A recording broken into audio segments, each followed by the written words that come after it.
Okay, so the caribou has been in the brine for about a day. I've went ahead and drained it, and it is the brine that I made in my previous video, and if you want, go ahead and check that out. I've went ahead and put 1 whole clove of garlic in my jars here. Now we're going to be doing quart jars today. This is considered a low acidic type of meat, so we're going to have to put this in the pressure canner, and we're going to be pressure canning it for 90 minutes at 11 psi. I've got my water heating up here. Okay. So we're just going to put this in.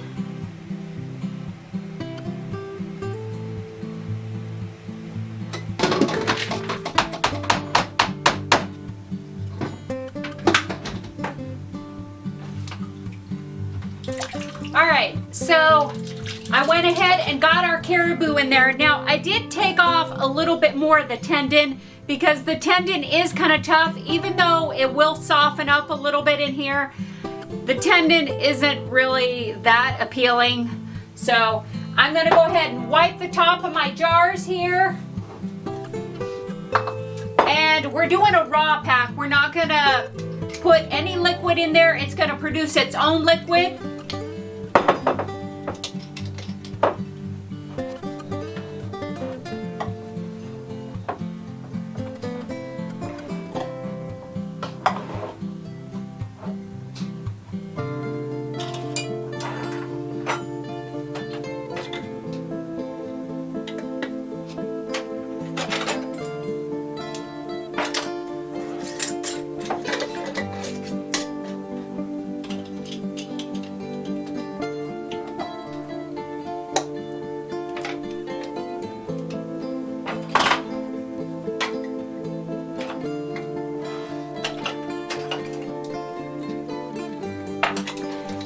I didn't put any salt in my jars just because I brined them in salt. I did add 1 clove of garlic.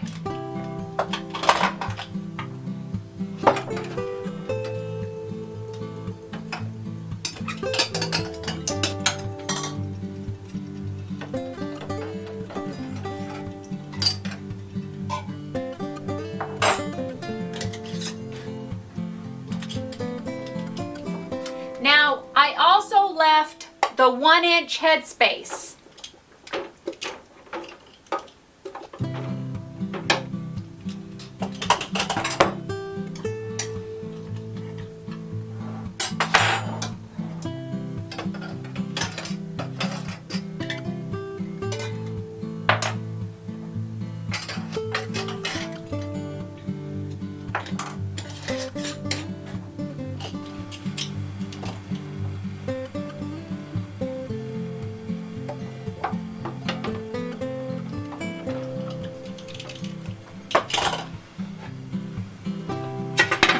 Hey guys, so we got our caribou meat put into our pressure canner, 6 quarts, and it's pretty much the same as before. We're gonna wait for this to come up to pressure. We're gonna wait for our pressure valve to pop up, and then we'll go ahead and put our little wobbler on, and we're gonna wait for it to get up to 11 pounds of pressure, and we're gonna cook it for 90 minutes, and so I'll see you back when it's completely done pressure canning, and I'll show you what we got. Okay guys, so we're back for the second round of caribou meat to go into the pressure canner, and I just cleaned up the meat a little bit. Alright, so I didn't rinse my meat, and I'm just going to put the caribou into the jars, and I'm not going to add any salt because this meat has been in the brine, and I'm just going to go ahead and add a couple cloves of garlic.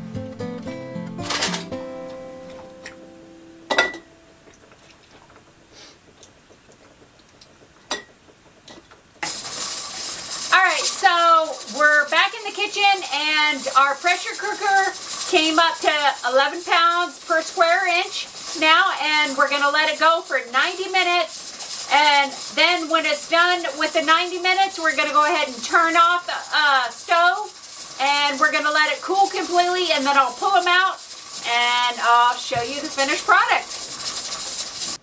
Hey guys, so we're back, and we got the Caribou out of the pressure canner, and I got 11 quarts of canned Caribou right now because I did have one of my jars crack on me.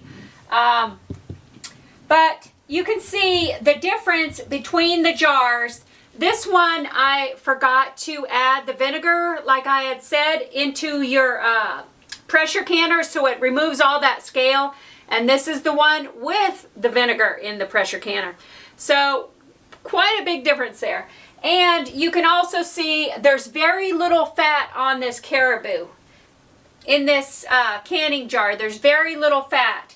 And that's the thing. With Caribou, there isn't really much fat on it. And by brining it, it really helps to tenderize the meat and really infuses a lot of flavor to the Caribou, because without all that fat, the Caribou has a tendency to get a little dry, and Caribou is kind of bland a little bit anyways.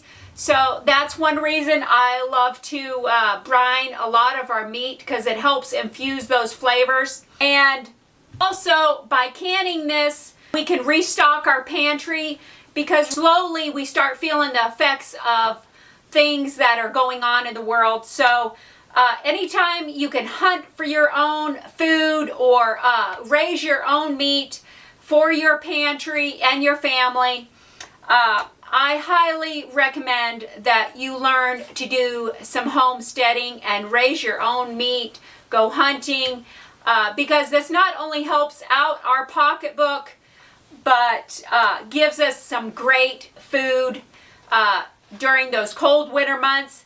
We did get some Caribou roasts put away into the freezer also that are going to be kind of nice for you know, those meals on the homestead. So anyways, I hope this video gave you guys some ideas, and don't forget to subscribe and like our channel so you can be notified when we have new videos coming out.